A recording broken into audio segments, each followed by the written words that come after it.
जंतर मंतरवरील आंदोलनानंतर झेंडीची मोठी चर्चा झाली। त्यानंतर काही शाळेतील विद्यार्थ्यांनी रस्त्यावर उतरून व्हिडिओ बनवला, म्हणजे झेन अल्फा त्यांची देखील चर्चा झाली।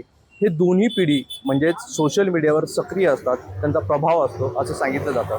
मात्र हा प्रभाव आता रक्षाबंधनावर देखील पाहायला मिळतोय।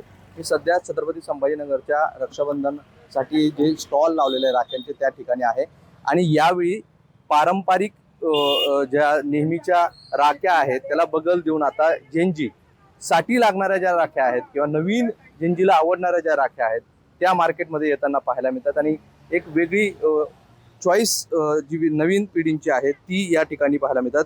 बाजारात 6500हून अधिक डिझाईन या ठिकाणी आले। काही मुली आहेत ज्या इथे राखी घेण्यासाठी आलेल्या आहेत, त्यांना थोडंसं आपण बोलण्यात। ताई, काय नाव तुमचं? जान्हवी। जान्हवी, मला सांग, आता राखी बघायला आली, काय चॉईस आहे? म्हणजे झेंजीची चॉईस पण आता राखीची बदलली आहे। ते तर आहे। आता फ्रेंड्सला म्हटलं, भावाला म्हटलं की थोडेसे कार्टून टाईप वगैरे, आता तसं स्पायडरमॅनचं क्रेज आलेलं आहे, तर सगळे स्पायडरमॅनच्या ह्याच्यात घुसलेले आहेत की स्पायडरमॅनची राखी आण, हे आण, ते आण, सगळं मग बघणं चालू होतं। तू काय बघितलं? इथे मी सध्या ब्रेसलेटच्या राख्या जास्त शोधतीये, कारण मोस्टली सगळ्यांना ब्रेसलेटच्या राख्या आवडतात। धाग्यांचे कसे कधी कधी धागे निघून जातात, तुटून जातात, ब्रेसलेटचे राहू शकतात तसे। आणि बघती आता अजून कोणते आवडले तर घेऊन जाईल। पण जुन्या राख्यांमध्ये आता नवीन झेंजी जी पिढी आहे त्यांना आवडत नाहीये, काय वेगळी चॉईस आहे आता? त्यांना कोणाला मिनिमल आवडतं, कोणाला चंकी जास्त आवडतात, आणि जुन्या पद्धतीत जे असतं ते आता सध्या त्यांना जास्त आवडत नाही। थोडं कार्टून्स मध्ये पाहिजे, थोडे चंकी पाहिजे, तर तसं।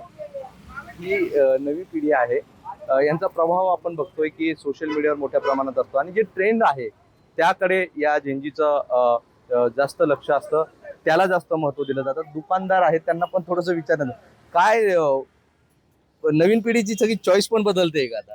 हा, चॉईस बदलणारच आता नवीन पिढीची। म्हणजे आता नवीन तुम्ही पण माल तुम्हाला नवीन आणावा लागला असं का? नवीन जे आवडतं नवीन आणलं नाही काय, समोरच आपण बघतोय की हे राखे रक्षाबंधन आहे आणि हे तुम्हाला पुन्हा दाखवण्याचं बघतो। हे बघा, ही सगळी हे जो नवीन माल आहे, म्हणजे हा सगळा पारंपरिक ज्या राख्या आहेत त्याला बगल देत आता नवीन जी झेंजी आहे किंवा झेन अल्फा आहे यांची ही नवीन चॉईस आहे आणि मार्केटमध्ये देखील आता तेच अशा पद्धतीने राख्या लागतील। हे बघा, म्हणजे हे तुम्ही पहिल्यांदाच बघत असाल, ह्या अशा पद्धतीने मार्केटमध्ये हे राख्या, हे बघा, या लाइटिंग आहे आणि काही कार्टून्स आहे, या सगळ्या वेगवेगळ्या राख्या आता मार्केटमध्ये येतात। आपण नेहमीपेक्षा वेगळं आणि या नवीन पिढीला जे लागणार आहे, झेंजी असेल किंवा झेन अल्फा असेल, त्या दृष्टीने आता रक्षाबंधनामध्ये राख्या आणल्या जात आहेत आणि या झेंजीचा, झेन अल्फाचा रक्षाबंधनाच्या सणात देखील वेगळा प्रभाव आपल्याला पाहायला मिळतोय। राहुल चव्हाणसह मुस्लिम शेख, NDTV, छत्रपती संभाजीनगर।